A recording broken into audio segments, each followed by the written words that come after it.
36 times.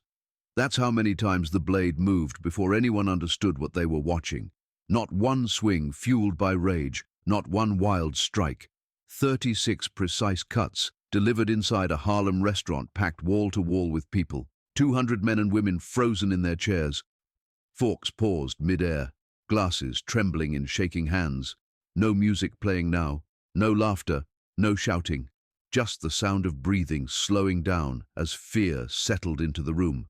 By the 12th cut, the man who walked in so confidently was already finished. His strength meant nothing anymore. By the 24th cut, his world went dark forever. And by the 36th, the message was complete. 200 witnesses understood at the exact same moment that they were watching something final, something deliberate, something they would never forget. This wasn't an alley. This wasn't a backroom execution. This was a public place. White tablecloths, warm lights, couples on dates, musicians packed shoulder to shoulder.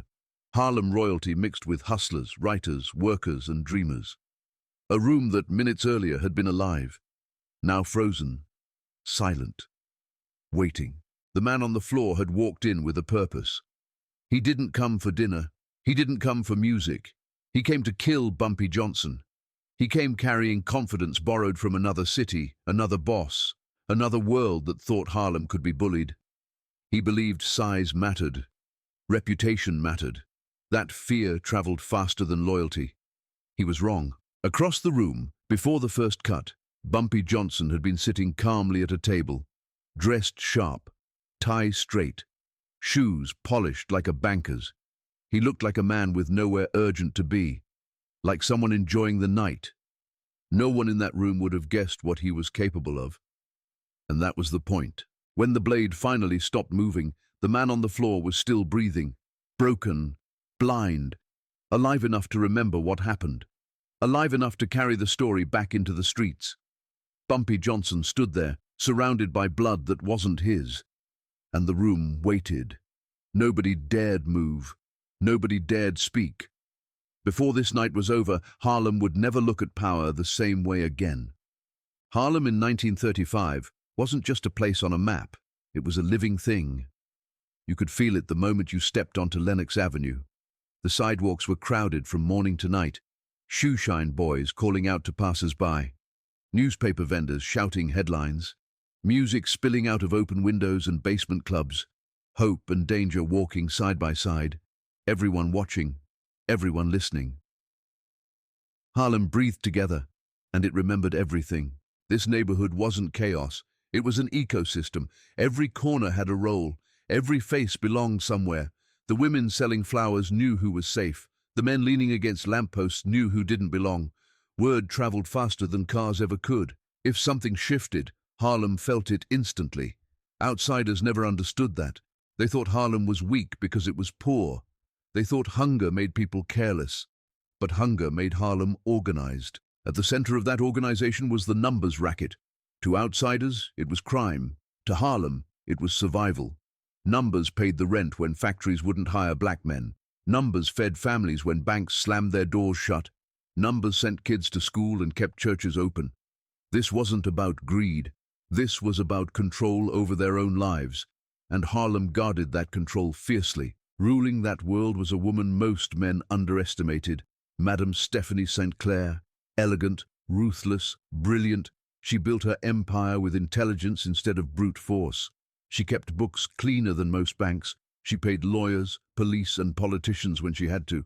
And when words failed, she relied on someone else. A man who didn't talk much. A man who handled problems so she didn't have to. Ellsworth, Bumpy Johnson wasn't just her enforcer. He was her shield, her message. He protected Harlem's streets the same way a soldier protects his ground. Not loud, not reckless, precise. People feared him, yes, but more than that, they trusted him. Because Bumpy didn't prey on Harlem, he defended it. He made sure the money stayed inside the community. He made sure outsiders understood the rules.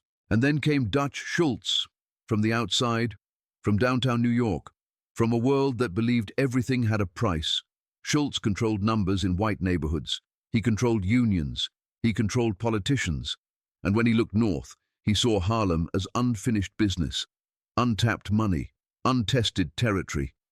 He didn't see a community. He saw a prize. Schultz sent men into Harlem like probes, and they didn't come back. One by one, they disappeared, beaten, shot, vanished. Harlem closed ranks.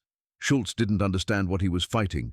He thought force would solve it, that fear would break it, that Harlem would fold the way others had. Schultz wanted Harlem, but Harlem didn't want him. Dutch Schultz was not used to losing. Not like this. Every man he sent into Harlem vanished or came back broken. Some didn't come back at all. His enforcers, the ones he thought could handle anything, were out of place in Harlem's streets. White men walking through black neighborhoods during the day were easy targets. Everyone could see them. Everyone knew them. And Harlem remembered every name, every face, every mistake. Bumpy's crew picked them off quietly at first, and then with increasing confidence. By the time Schultz realized what was happening, the losses were piling up. Men he had personally trained, men he had sworn could survive anything, were lying in alleyways, beaten or worse. And still, the streets of Harlem didn't open up to him. They didn't bend to fear. The neighborhood moved as one, like water flowing around rocks, impossible to stop. Bumpy's wife would later describe those days with a smile that didn't reach her eyes. It was almost too easy, she'd say, shaking her head, because the white men never understood the rules. They thought muscle mattered. They didn't know Harlem had eyes everywhere. She wasn't exaggerating. Schultz's men weren't just losing, they were being taught a lesson, over and over again. Schultz's frustration grew. It festered in his office like smoke from a burning cigar. Every day brought news of another failed attempt, another man gone, another deal unmade. He couldn't understand why his money and muscle weren't enough. He was used to taking what he wanted with force, intimidation, and a little luck. But Harlem didn't bend. It never had. And Schultz, for all his swagger, was running out of options. So he did what desperate men always do. He called Chicago. He needed someone different, someone bigger, stronger, and deadlier. Someone who didn't care who they hurt or how public the bloodshed would be. A man with a reputation that could terrify even the most fearless. Schultz was done sending weaklings into Harlem to fail. He wanted a spectacle, a message that would crush any resistance in its path. And he thought he had found it in Ulysses Rollins. The mistake wasn't just sending a man. It was thinking violence alone could buy him Harlem. Schultz didn't realize he was about to walk into a storm he couldn't control. And that storm had a name. Bumpy Johnson. From Chicago came a man whose reputation preceded him. Ulysses Rollins. 6'2", 240 pounds of muscle and scar tissue, a body built for violence. Eyes cold, scanning everything like a predator, always on the hunt. In Chicago, they called him the Bull. Once he charged, nothing stopped him. 11 confirmed kills before his 25th birthday. A man who didn't just fight, he annihilated. Schultz paid him handsomely for this assignment. $5,000 up front, $10,000 more if Bumpy Johnson was eliminated. And he gave Rollins one simple order: make it loud, make it public. Schultz didn't want whispers or rumors. He wanted every numbers runner in Harlem to see what happened when someone resisted him, and Rollins had no intention of failing. He arrived in Harlem on a Tuesday, a stranger in a city that had eyes everywhere. His boots clicked against the pavement as he walked down Lenox Avenue. Heads turned. He carried himself like a man who owned the streets, but Harlem wasn't impressed. Not yet. The word spread quickly. Rollins was here, the Bull from Chicago, the man who didn't miss, the man sent to kill Bumpy Johnson. And yet, for all his size and reputation, there was something he didn't understand.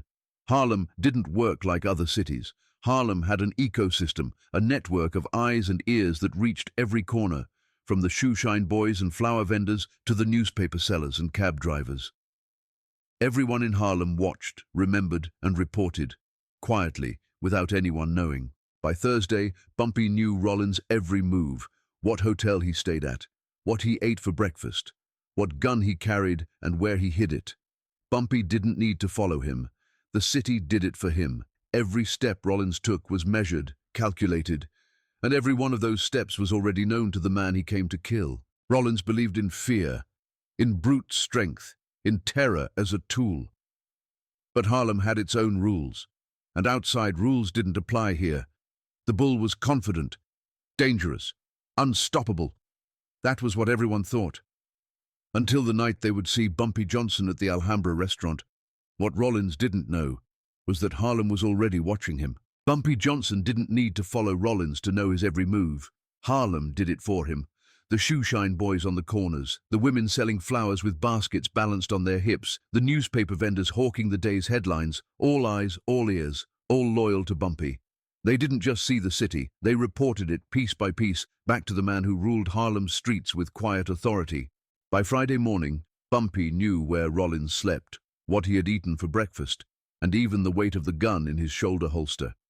He knew about the knife hidden in his boot, the way Rollins carried himself, the confidence in his step, and the danger he believed he could bring. Every detail was catalogued in Bumpy's mind, every potential threat measured and accounted for. He didn't act recklessly, he didn't charge blindly. Bumpy didn't chase danger, he waited for it to come to him, and when it did, he would be ready. While Rollins believed Harlem was a place to conquer with size and intimidation, Bumpy saw it differently. He saw patterns, he saw vulnerabilities, he saw how to turn an outsider's confidence into a trap. This wasn't about violence for the sake of violence. This was strategy. This was intelligence. Every person in Harlem who worked for Bumpy was part of a network, feeding him the information that would make the difference between survival and death. Rollins might have thought he had the upper hand because of his muscle and reputation. But in Harlem, the unseen strength was just as deadly as the visible one. Bumpy's calm and measured approach made him almost untouchable. He didn't need to strike first. He didn't need to show force. The city itself protected him until the moment he chose to act. And when that moment came, every move he made would be precise, deadly, and unforgettable. Harlem had its protector, its enforcer, and its strategist. And that Friday night, the man everyone whispered about in awe and fear would prove that knowledge, patience, and control were far more dangerous than brute strength alone. That Friday night, Bumpy Johnson wasn't just a man known for fear and precision. He was a man with a life beyond the streets.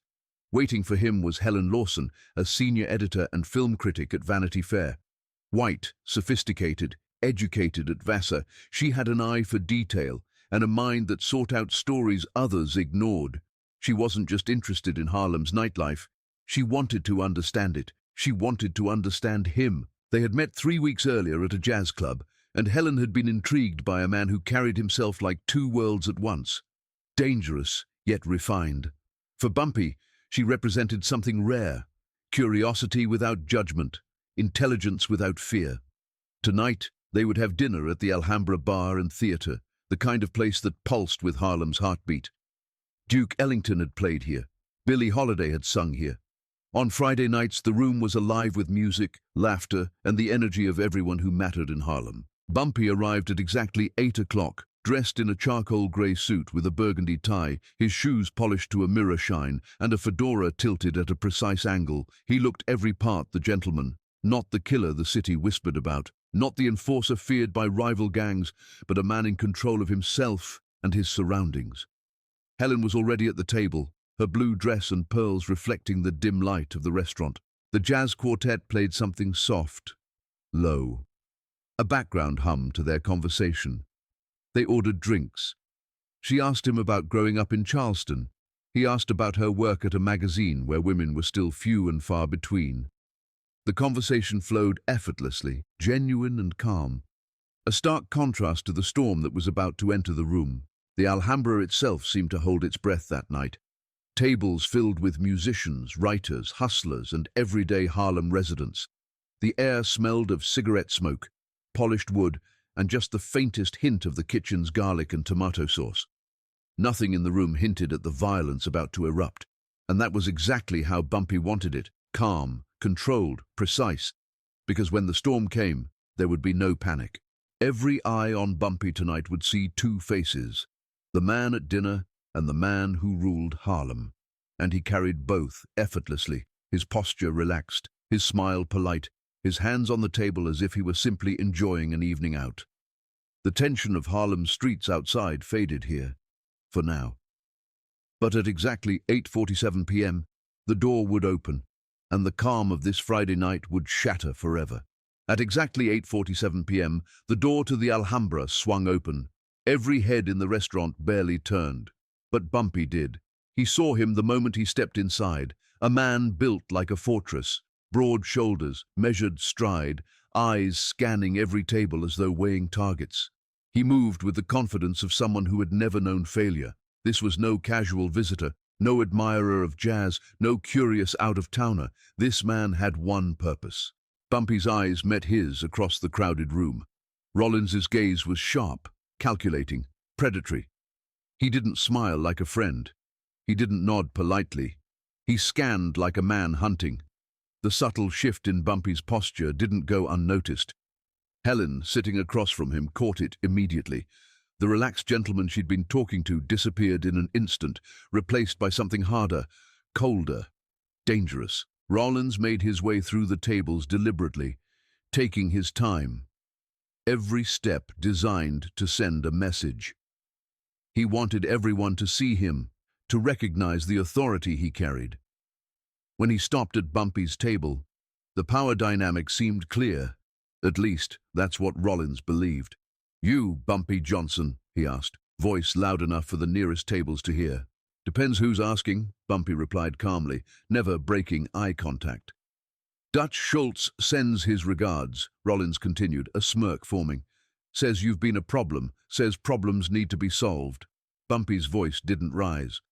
"Tell Dutch, Harlem already solved its problem with me, he just doesn't know it yet." Rollins laughed, the kind of laugh that only comes from confidence in brute force. Big words for a man sitting down. But then, Bumpy noticed something. Rollins' hand was drifting toward his jacket, toward the pistol in his shoulder holster. And Bumpy made a decision. If that gun came out, innocent people would die. The musicians, the waiters, Helen herself. Bullets don't care who they hit in a crowded room. There was no hesitation in Bumpy's mind. Every second counted. Every second, a potential life could be lost. He moved first. And he moved with a speed that made the seconds feel like milliseconds. In one fluid motion, he reached for the steak knife beside his dinner plate, 6 inches of serrated steel, sharp enough to cut bone. Rollins saw the movement and reacted, hand going for the gun. But Bumpy was already in motion. The chair behind him clattered to the floor. Helen gasped. Patrons froze. Bumpy exploded upward, closing the distance between them faster than anyone could follow. The first cut caught Rollins across the forearm as he drew his pistol, the gun clattering to the floor. The second cut opened his cheek. And in that moment, everyone in the room realized something. They weren't watching a fight. They were watching something almost unnatural, a force that moved like water but struck like lightning. Every patron stopped breathing. Every eye followed the blade. Every step, every swing was precise, deliberate, final. Bumpy Johnson had made his move, and the night had only just begun. The steak knife was already in Bumpy's hand before most people realized what had happened. He didn't reach across the table wildly. He didn't fumble. His fingers closed around the handle like it had always belonged there. One smooth motion. No hesitation. No wasted movement. The blade caught the light for half a second and then it disappeared into motion. The first cut wasn't meant to kill. It was meant to end the threat. Steel met flesh across Rollins' forearm just as he tried to bring the gun up. The pistol slipped from his grip and clattered across the floor, spinning uselessly between overturned chairs. In that instant, the fight was decided. Rollins was still standing, still dangerous, but no longer in control. What followed wasn't chaos. It wasn't a brawl. It was a sequence. Bumpy moved inside Rollins' reach, cutting angles, stepping where Rollins couldn't plant his feet. Cut after cut landed with purpose. Not deep enough to slow the rhythm. Not wide enough to waste energy. Just enough. Every strike placed where muscle failed, where balance broke, where strength leaked away. Rollins tried to swing back. He was bigger, stronger, but every punch found air. Every grab met nothing. Bumpy slid past him like smoke, the knife appearing where Rollins didn't expect it. 12 cuts in, Rollins' breathing changed. The confidence drained out of him. 20 cuts in, his legs began to buckle. Blood darkened his shirt, but the room stayed silent. No screaming, no shouting. 200 people frozen in place, watching something they didn't have words for. Plates shattered, glass rolled across the floor, and still no one moved. The jazz quartet had stopped playing without realizing it. Even the air seemed to pause. By the time Rollins dropped to one knee, it was already over. He just didn't know it yet. Bumpy stood over him, calm, balanced, eyes steady. There was no anger on his face, no triumph, just focus. This wasn't rage. This was mathematics. The final movement was clean. One controlled motion toward the face. The blade struck once, precise and final. When it came back, the damage was done. Permanent. Irreversible. Rollins screamed, a raw sound that cut through the silence and finally broke the spell. But even that scream didn't move the crowd. Rollins collapsed fully to the floor, alive but shattered, blind in one eye, broken in body, broken in spirit. Blood pooled beneath him as he tried to crawl away from a fight that had never really been a fight at all. Bumpy stepped back. The knife hung loosely at his side now. His breathing was steady, unchanged. He looked around the room once, slow and deliberate. 200 witnesses stared back at him, none daring to look away, none daring to speak. And then, just as suddenly as it had begun, it was over. Bumpy Johnson stood over the broken body of Rollins for a moment, calm as if nothing had happened. He straightened his tie with deliberate precision, a small gesture that sent a chill through the room. Then, without hesitation, he stepped over Rollins's sprawled form, not around it. Like the man on the floor was nothing more than a puddle. Every eye followed his movement, frozen in awe and disbelief. He returned to his table, set his chair upright, and sat down as though he were simply resuming a quiet dinner. Helen, still pressed against the wall in shock, could barely move. Bumpy glanced at her, gave the same charming smile she had seen earlier, and said softly, "I apologize for the interruption." His voice was calm, measured, unnervingly normal. The waiter, trembling, hovered nearby. Bumpy picked up a menu from a table that had been knocked aside during the fight. He studied it for a moment and then looked back at Helen. "You know what? I suddenly have a taste for spaghetti and meatballs," he said.